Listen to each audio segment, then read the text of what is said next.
About 25 million persons are living with disabilities in Nigeria, and they are subjected to marginalization. Today on Sound Health, we'll find out how to improve the welfare of these people in the society.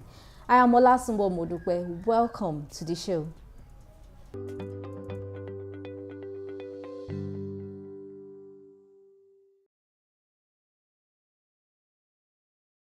Okay, thanks for staying with us. It's still Sound Health on Lagos Television, and today we are looking at how to improve the welfare of children with special needs. And I have with me an expert in that field, Bidemi Jaiyesimi. He's an advocate for children with special and developmental needs. Welcome to the show. Thank you. Good afternoon. Okay, this week and the following week, the next one, have been dedicated to ensure there is an increase in the awareness of people living with special needs, people living with disabilities in the world. But it's so unfortunate that despite all these campaign advocacy, we still have lots of challenges faced by them. What's your take on this as an expert? We still have to create more awareness, which is very important, which is a paramount thing. We need to create awareness about children living with special needs and people living with disability. Okay. Basically, the more we create awareness about it, the good for all. Because even irrespective of the awareness we are doing, we just have to keep on going until we reach there. It's about slowly, surely succeed. Okay. Slowly but surely we'll get there. Okay, Bidemi, despite increased awareness for this cause, what are some of the challenges? Apart from that, we still experience isolation and marginalization despite increased awareness. Basically, the foundation in the sense that foremost is the parents, because some are pampered, some are trained, irrespective of their challenges. But the ones that are pampered, you have to start prompting them to learn. For instance, you are trying to teach a child how to learn the phonic sound, and the child will just be looking at you, even though when the child has the speech, but because it has been pampered. But if you are the one that has been trained over time, it's always easier, even though the child cannot even recognize it. But as time goes on, you find out that the child is willing. The beauty thing about children with special needs is if the child in question is willing, 50% of the case is solved. But if the child is not willing, then you are starting from zero level. That's just. Okay, how do you know when a child is unwilling and willing to adapt to a particular teaching? First of all, when you meet a child for the first time, try to you play around the child, not just only about play therapy or discussion. It's about learning to know the strength and the weakness of the child. Of course, you don't walk in a child for the first time, you don't expect an easy task. So the child just leave me alone. Why do you come and bother me? And the amazing part, just have to smile all the way. For instance, if the child is willing, if you put a bottle, a plastic bottle of water on there, say, "Hello, handsome, can you pick this for me?" If he's willing, even if the child did not get, he will stretch, then you now motto his hand. But if it's not the one that is not willing, just be looking at it as if he didn't hear what he said. But we call that buntism. That's for another day. It's so unfortunate that disabilities are still viewed through deep-seated cultural beliefs. What can be done to turn this around, to change this perspective? It's enlightenment, publicity.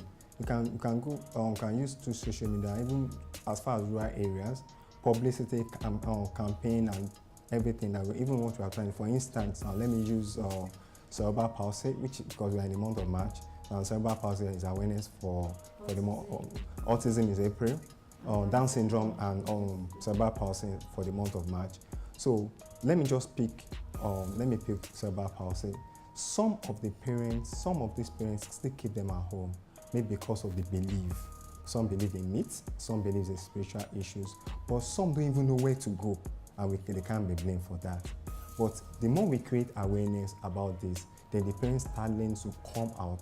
Some, it may be due to financial constraint that they have to put the child at home.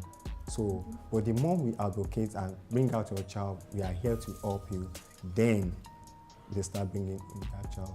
Persons with special needs make up about 30% of Nigeria's population, that's about 25 million, yet they are isolated as well as marginalized. As an expert, what can be done to correct this notion? We've said it before, once we bring the child out, we will know. We don't know what we can do until the child comes out. Once the child comes out, we know the challenge of the child. We start advocating for the child, even though when the parents don't have the financial muscles. But the moment they come out, we're able to help. We have, there's LASODA, Lagos Office for Disability Affairs, and we also have another corporate NGOs and everything that they are willing to come to support. There's even one at Agnes over there. They are willing to come out. Once you can bring the first stage is to bring your child, say, oh, I need help. Help me, and people will help you. But if you don't bring out the child, nobody will be ready to help you. So that is why, one of the reasons why my mission therapy services is we have a center for that. Okay. Bidemi, as an expert in this field, what are the core values or core factors you try to instill in children when registered? Training and education alongside with therapy. Because if a child coming for therapy, you also have to look for the training aspect. That is, what is the ADL of the child? Activities of the child, the activity or daily living of the child. Because if you ask parents, how do you bathe your child? How do you brush your child? How do you cream your child? We just tell them, oh, I just bathe and cream. It's not about just bathe and cream. That's why I always ask them. I'll ask the parent, what are the activities, daily living of your child? When the child wakes up, what do you do? Some don't even know how to brush the children's teeth. And when you don't brush your child's teeth, then the child have what we call oral motor disorder. And when there's an oral motor disorder, don't expect speech development, because it's a tactile issues. That is, let me use in a common word now. Remember those days when we used to play, and a friend of you just come back behind you and now tickle you. The sensation you feel, it's what the child feels anytime you try to brush the child. That's why the child will stick to you. We don't want to open it, but with a little oral exercise, then the child start opening the mouth. Then before you know it, speech start, silly sounds start emerging before speech, because speech is at the apex of communication. All right, does this apply to children with cerebral palsy, autism, and Down syndrome, as well as other children living with different kinds of disabilities? It does. It does, because after the pediatrician, especially developmental pediatricians, are referred to the ENT pathologist, and once we see the report, we'll know, okay, the child has speech development, speech disorder, or speech delay, or if in the case of cerebral palsy, of course, you need a physiotherapist, occupational therapist, physical therapist, you need that. But if it's on the mild side, that you observe that the child has it, is a mouth, that's when learning also have to come, because children with special needs generally, they are visual learners. The first stage of the education is their vision, is they learn visually. So whatever you are doing, they record it in their memory. So it's really, especially in the left hemisphere of the brain, so it helps them to know what to do out in society. Remember, you are from Mars, they are from Venus. Let me use that word. Okay, can you please explain that, the difference between Mars and Venus? The difference is the way we live our lives, we thought is normal, which is we are in Mars, but they are from Venus. They don't understand you. Maybe in their own world, they don't know what they call speech. They don't know what they call raising up your hands. That's why they are from Venus. So we are now trying to convert people who are coming from Venus to Mars. So that is what we are trying to do. This year's theme for World Down Syndrome Day is, what do I bring to my community? While that of autism is empowering girls with the condition, how do you think children with the special needs can be gainfully engaged or meaningfully engaged?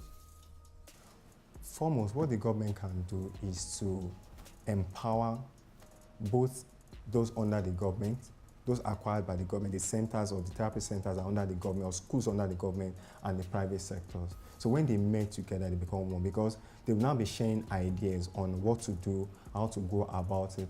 For instance, like let me use migration therapy services or Patrick's speech.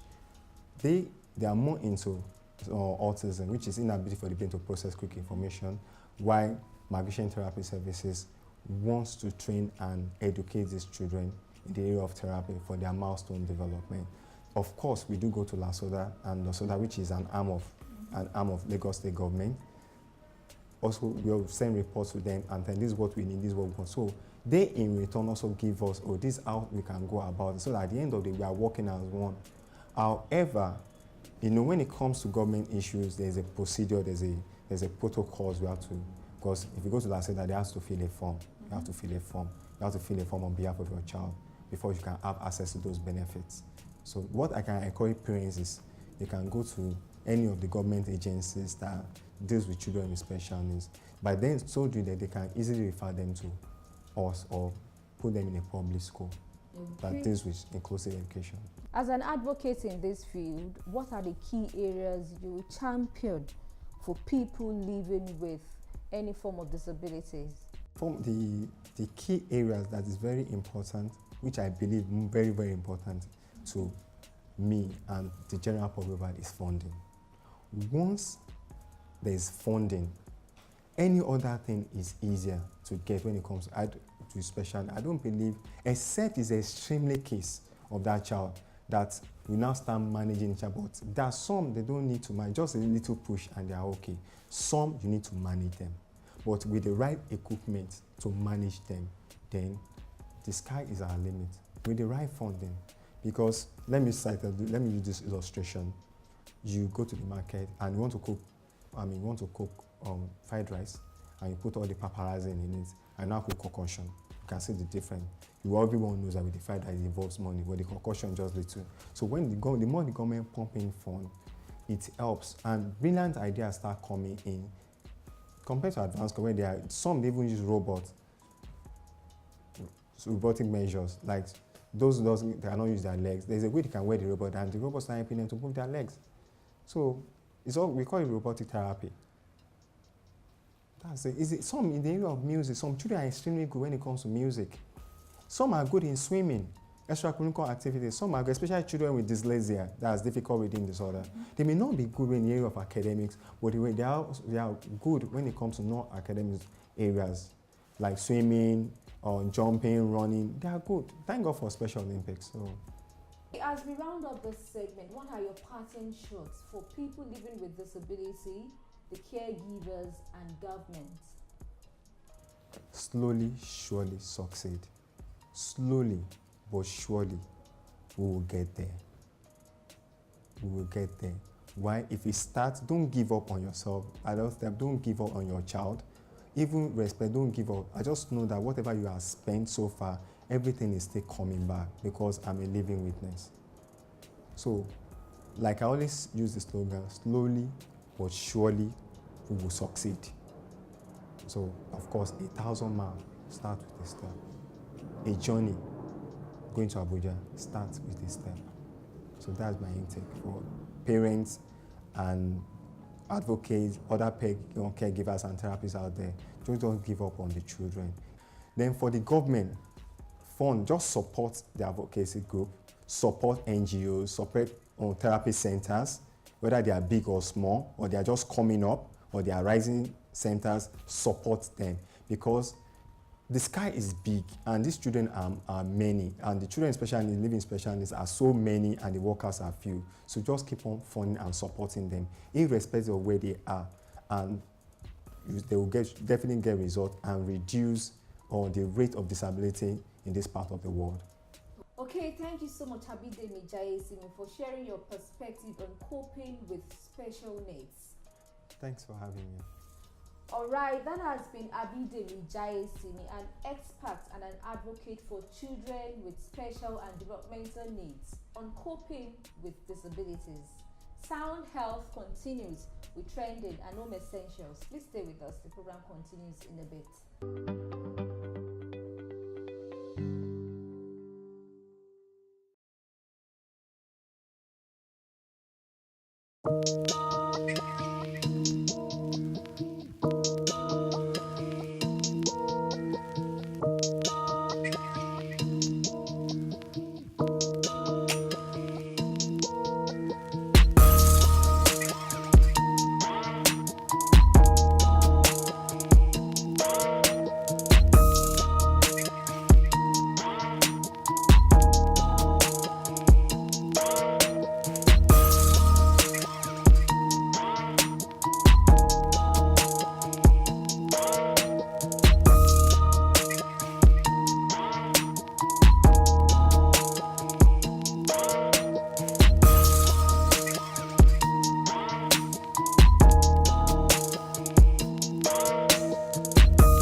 That's Sound Health this week. Remember, let us play a part in changing attitudes towards persons living with disabilities. For comments and inquiries, please send SMS to